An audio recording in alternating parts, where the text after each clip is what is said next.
ब्रह्मा जी को थोड़ा सा अहम आया। अभी आपको कथा में कहा था कि अच्छा देखो अच्छा मिलेगा। ब्रह्मदेव नहीं देख पाए। ब्रह्मा जी के भीतर थोड़ा सा अहंकार जागृत हो गया, अहम जागृत हो गया। ब्रह्मदेव के भीतर अहंकार। भगवान विष्णु से पूछा, रिटर्न बढ़ाओ। भगवान विष्णु से पूछा आपके पिता कौन है? भगवान विष्णु ने कहा मेरे पिता स्वयं देव अधिदेव महादेव है। स्वयं शिव पिता? हाँ, परीक्षा करने के लिए, पिता को जानने के लिए पर्वत को घुमाया और उस पर्वत से शिवलिंग की आकृति उत्पन्न हुई।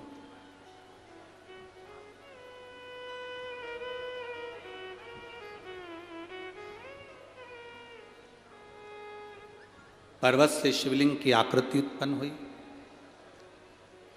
ये तुम्हारे पिता हैं? भगवान विष्णु ने कहा ये मेरे पिता हैं।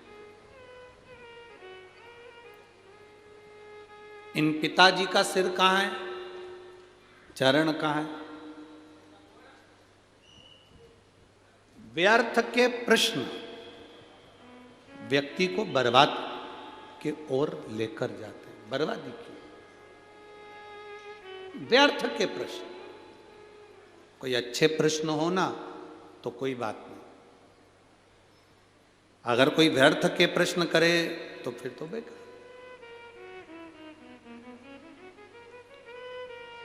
जैसे कोई कह दे कि एक व्यक्ति ने, एक कॉलेज के टीचर ने अपने स्टूडेंटों से पूछा कि ये बताओ कि मेरे पिताजी सफ़ेद शर्ट पहनते हैं और मेरी माँ सफ़ेद चावल बनाकर खाती है,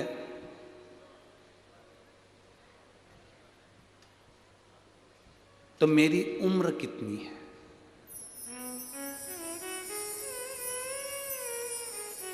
प्रश्न क्या है? प्रोफेसर ने, टीचर ने प्रश्न किया स्टूडेंट से, बच्चे से, मेरे पिताजी सफ़ेद शर्ट पहनते हैं और मेरी माँ सफ़ेद चावल पकाकर खाती है, बनाकर खाती है, तो मेरी उम्र कितनी है? बताओ स्टूडेंट, बताओ बच्चों। अब बच्चे चुप हो गए। उसमें से एक बच्चा खड़ा होकर बोला, सर आपकी उम्र 40 साल है। आपकी उम्र 40 साल है। सर खुश हो गए, सही निर्णय दिया आपने, सही उत्तर दिया। आप कैसे जानते हो कि मेरी उम्र 40 साल हो गई? उस बच्चे ने कहा, सर हमारे पास में 3 घर छोड़ के एक लड़का रहता है, उसकी उम्र 20 साल है, वो आधा पगला है।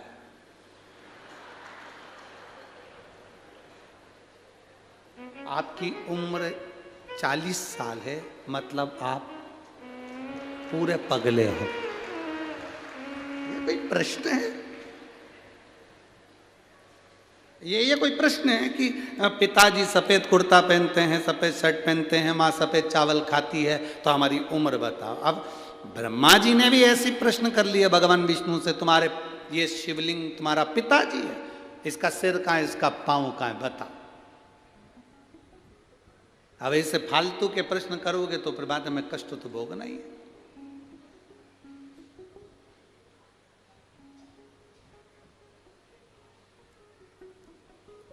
बहुत लोग संसार में से, बहुत सारे लोग हैं जो बहुत व्यर्थ के काम कर रहे हैं और बहुत व्यर्थ की बातें करते हैं, बहुत व्यर्थ।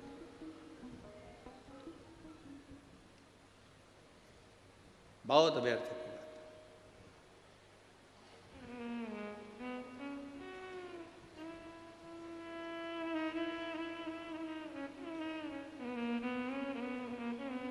अब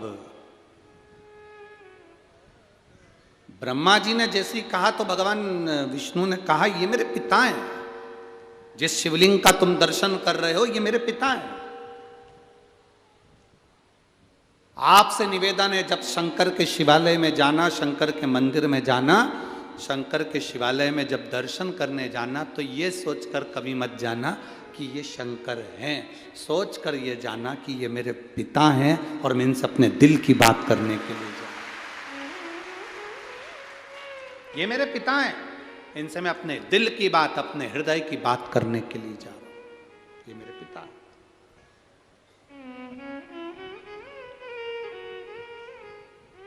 जब हम कथा में रोज कहते हैं ना कि जब कथा पूर्ण हो, आप लोग इतनी इतनी दूर से आते हो, 200-200 500-500 रुपये खर्च करके आते हो, समय निकाल कर इतनी दूर पहुंचते हो, बड़ी मुश्किल से ट्रैफिक में से निकल कर यहाँ पहुँचे हो, तो हम हमेशा कहते हैं जब आरती पूर्ण हो, कर्पूर गौरम हो, आरती होने के बाद भूमि को प्रणाम कर कर उसकी रज अपने हृदय से लगाकर उसको प्रणाम कर कर फिर जाओ। क्यों? शिव महापुराण की कथा में वेदव्यास जी लिख रहे हैं, भगवान शंकर स्वयं तुमरुका जी से कहते हैं, सुनो तुमरुका, जहां शिव महापुराण की कथा होती है, जब तक कथा चलती है शिव महापुराण की उस कथा में देवादिदेव महादेव कहते हैं मैं कैलाश के समेत वहां पर विराजमान रहता हूं, वहां मैं स्वयं हूं, मैं स्वयं वहां पर विराजमान हूं। जब हम कथा पूर्ण होती है, आरती पूर्ण होती है, कर्पूर गौरम करुणावतारम संसार सारम भुजगेंद्रहारम, जब हम बोलते हैं, प्रणाम करते हैं, भूमि को नमन कर कर रज लगा कर जाते हैं, तो जीवन का कल्याण कर देती है, जीवन का